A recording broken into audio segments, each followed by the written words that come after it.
It's a very good morning to Kevin Phillips. Kevin, good morning, mate. How are you? Good morning, Kevin. Morning, Ali. Morning, Gabby. Morning, I'm all mate. good, thanks. Brilliant. Thanks for joining us, pal. You got to say, Sunderland, well, we'll talk about last night in a minute, but Sunderland in the box seat after that great result done at Coventry last week, mate. The second half certainly lit up the game. Wee man was late, but well, was shot with a pass back, finished well. How do you see it going? I mean, it'd be crazy to say that they're home and dry because I didn't think it was watching the game. I think there was an awful lot between the teams, mate. No, there wasn't. It was. Did I see that result coming? Obviously, off the back of 5 losses going into the game. Naturally, we know as players, if you've lost 5 games, then going into what is arguably the biggest game of the season, confidence is going to be low. It don't matter what you say. So to go there and put in a performance at a place where, what Frank Lampard's done at Coventry since he's gone in has been a fantastic job. I think every Sunderland fan, and me included, would have taken a draw, maybe even a 1-0 loss, taking them back to the stadium. But to be able to go into the game tonight with a 2-1 lead, is a huge result. What it's done for the players and the city is huge. So it's not a foregone conclusion. Far from it. It's going to be a cracking game tonight. The atmosphere will be electric. But it's in Sunderland's hands now. They showed that they can go away and get I think Régis got his tactics spot on. And will he change that this evening? I don't see him really changing it a lot. Although I would imagine the fans up there will demand that they're on the front foot. They press them from the front. Will they do that? I'm not sure they will. I was going to say, Kev, you know that area better than MD. Could the fans actually influence the game and the players in a way that the coach maybe not necessarily wants them to play? Because you're right. I mean, that place tonight will be absolutely jumping. And can that, in a kind of bizarre way, have an adverse reaction or and be infectious to the players and take them out the coach's kind of comfort zone the way he wants to play? Yeah, possibly.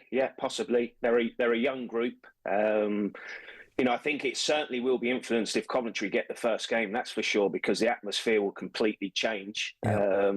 It could become tense then, and then players might start, going away from the game plan. So, I think they've shown, in an intense atmosphere at Coventry on Friday night that they stuck to their game plan.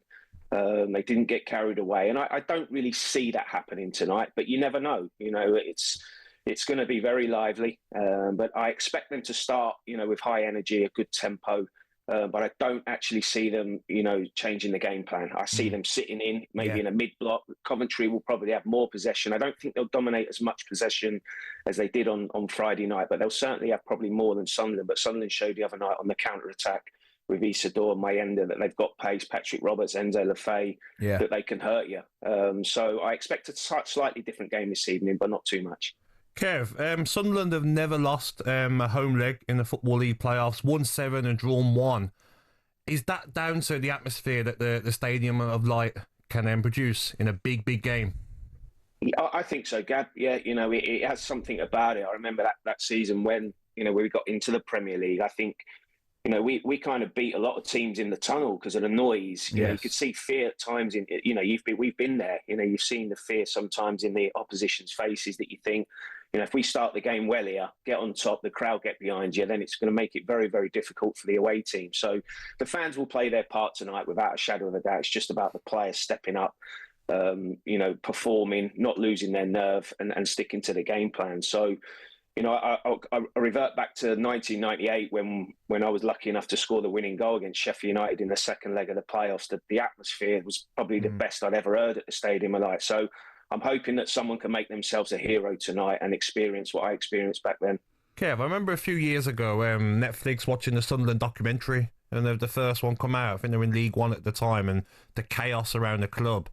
And just sad a little bit, from playing against Sunderland in the Premier League to where they was. I know. How big would it be and how important to get this club back to the Premier League where they belong? Yeah, it's huge. They've spent a long time away from the Premier League. They spent 4 years in League One. And, certainly from my time now, I never envisaged Sunderland slipping back to League One. So, there has been a lot of heartache over the years. But they've gradually climbed their way back up. They find themselves in an unbelievable position now.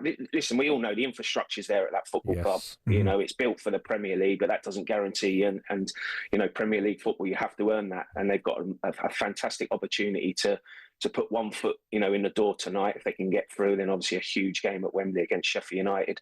But they've come a long way, and I think credit has to go to Régis Bris for his first season in the Championship. He was unheard of. No one knew about him. I'd never heard of him. No. To come in, take over a young squad, and perform the way he has and get the best out of those players is a credit to him and the football club. So, it's a big test tonight, but it's one that, I'm hoping they come through. Kev, you mentioned Régis Bris. He's done incredibly well, I've got to say. And I'm the same as you, mate. I'd be lying if I told you an awful lot about him before he came to the club.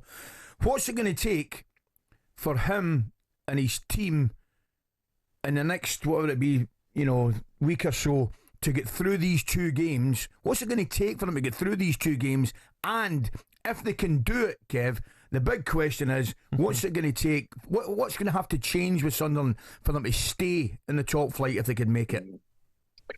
Well, I think what Régis Bris has brought to the football club, and I seen it the other night, is a real calmness. I think the most animated he got the other night was when they scored the second goal, and he just punched his fist in the air, and that was it. That was it. So what he's doing, I think that's what you need, especially for young players. I think the worst thing is if you look over and a manager's losing it on the side. As a young player, you want your leader to be calm, collective, and he certainly shows that. So they're going to need that tonight. They're going to need to show bottle, which they've showed all season, to get to where they are. As I say, a very, very young squad, and they're going to need that again tonight. If it was to happen, and they were to get to the Premier League, then for me, they're going to have to bring in some players. Yeah. It's as simple as that. Now, we've seen it over the years. What do? Do you bring in 7, 8, 9 players to try and stay in the league, or do you bring in 3 or 4 that will improve the squad, but give those young players an opportunity to play in the Premier League? Listen, it'll be very, very difficult when they get up there. We know how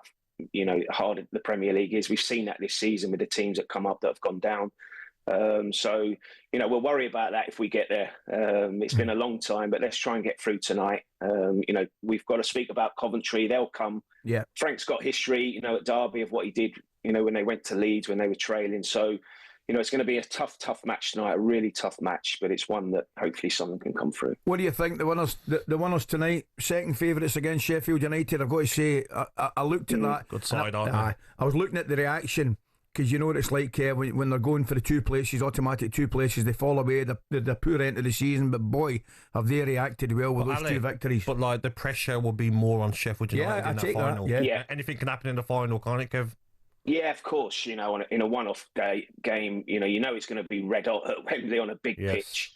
Anything can happen. The thing from Sunderland's point of view, yes, they know that Sheffield United was the 3rd best team in the league and they deserve to be in the final. But these young players will go there with no fear if they do get through this evening. It won't faze them playing at Wembley.